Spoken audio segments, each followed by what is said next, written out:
Welcome to the second part of this presentation on analysing prayer. First, and we'll get through these quickly, just a couple of examples of real-life, actual, recent, large-scale tests looking at prayer. These use the simple test methods we saw in the first part. In this link, you'll read that one of the most scientifically rigorous studies yet, from 2005, found that the prayers of a distant congregation did not reduce the major complications or death rate in patients hospitalised for heart treatments. A review of 17 past studies in 2003 found no significant effect for prayer or other healing methods.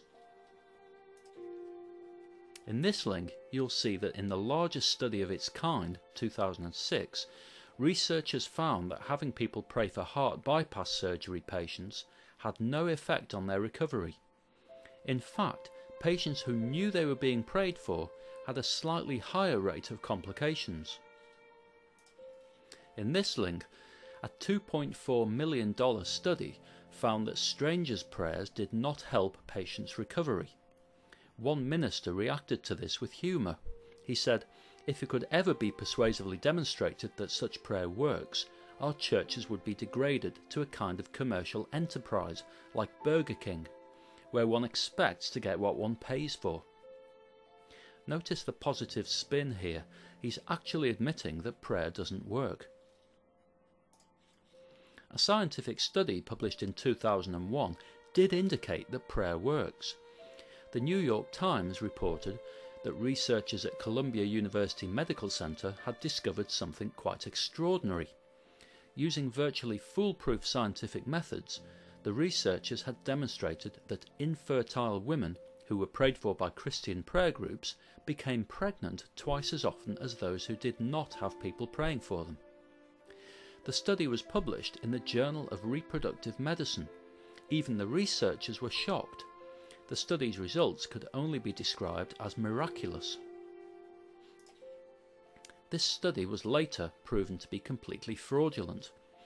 However, everyone who cut out the original article in the New York Times and posted it on their refrigerators probably still has that article as proof that prayer works. There are many rationalizations that Christians might make for these test results. They might say the reason experiments fail is that God must remain hidden. But why must he remain hidden? To protect our free will to choose? If he must remain hidden, then no prayers would be answered. God wrote the Bible, incarnated himself, died on the cross, supposedly appeared to 500 people, and so on. How is that remaining hidden? What about the 500's free will to choose? God's hiddenness causes many to disbelieve, and so suffer eternity in hell. Another rationalization might be God cannot be tested. But in a way, every prayer is a test. We know that Christians keep prayer journals to check on the results of their prayers. If you think about it, this is a cover for the perfect scam. We are instructed to test the spirits in 1 John chapter 4. Therefore we should test God, and he should pass the test. Do you think that God checks every prayer and every witness to every prayer to ensure he is not being tested? Reality. Imagine 5% of people who get a particular type of cancer go into remission. That means 1 in 20 people will survive. Now, imagine 20 believers contract the disease. All of them have read James chapter 5, so they all pray. But 19 of them die. The one survivor proclaims, "I prayed and the Lord answered my prayer." It's a miracle. You never hear about the 19 who died. No one ever writes about them in a magazine. "Person prays, then dies" is not a great headline. Reality. The fact is, believers who pray will die from this disease at exactly the same rate as people who do not pray. We have to open our eyes and look at the data. We have to look at both the successes and the failures of prayer to see the reality. God does not answer any prayers because God is imaginary. The Christian housewife prays. She may pray that a mustard stain will wash out of a blouse. It's a difficult stain. After she washes it, the stain is gone, and she praises Jesus. Question: if God has time to answer these trivial requests, why does he ignore the big, important prayers? Why doesn't he answer the prayers of the billions of people living in stark, abject poverty? People who are suffering because of natural disasters or diseases. Thinking about this, you see how self-centered and delusional this can be. Why does she need to wash the blouse at all? If she's praying for God to do this, why doesn't she pray for the stain of poverty in our world to disappear too? Why doesn't she watch as the world magically transforms into a poverty-free utopia? Because God is imaginary. God never answers unambiguous prayers, even if they are incredibly worthy. Pray to God to levitate a car. It won't happen, even if you're praying because a drunk driver has run over a child who is currently pinned under the wheels. Pray to God to heal the limbs of a thalidomide victim. Pray to God to let you fly like Superman. It won't happen, even if you're asking to rise up to a 10th story window to save 2 children from a burning apartment. Pray to God for £100 million. It won't happen, even if you're planning to give it to a worthy charity. Pray God to heal the amputated limbs of a child.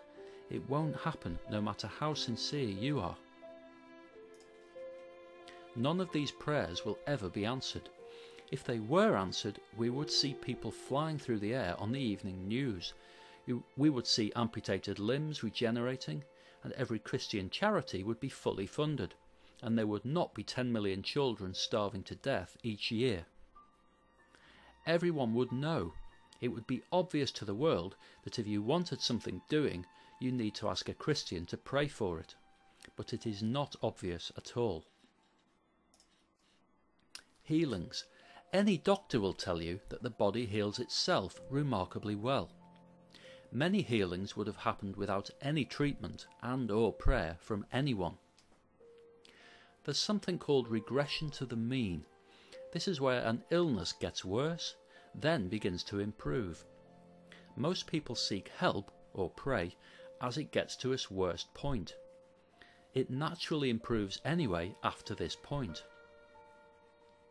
We all tend to look for evidence to shore up our beliefs. It's much more logical to attribute a healing to the body's own processes than to a supernatural being. Many people earnestly believe they can be healed by all sorts of random actions and objects like magnets or crystals. Prayer falls into the same category. Prayer achieves the same scores. Remember, the placebo effect is strong. It's proven to work and it does reduce pain. So only scientific tests can sort out quack remedies from effective remedies. Superstition, remember, is an irrational belief that an object or action can influence an unrelated course of events.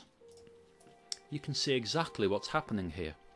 When we pray to God about any non-ambiguous situation, like healing an amputee, God never answers the prayer. On the other hand, when we analyse any ambiguous prayer using statistical tools, we find zero effect from prayer.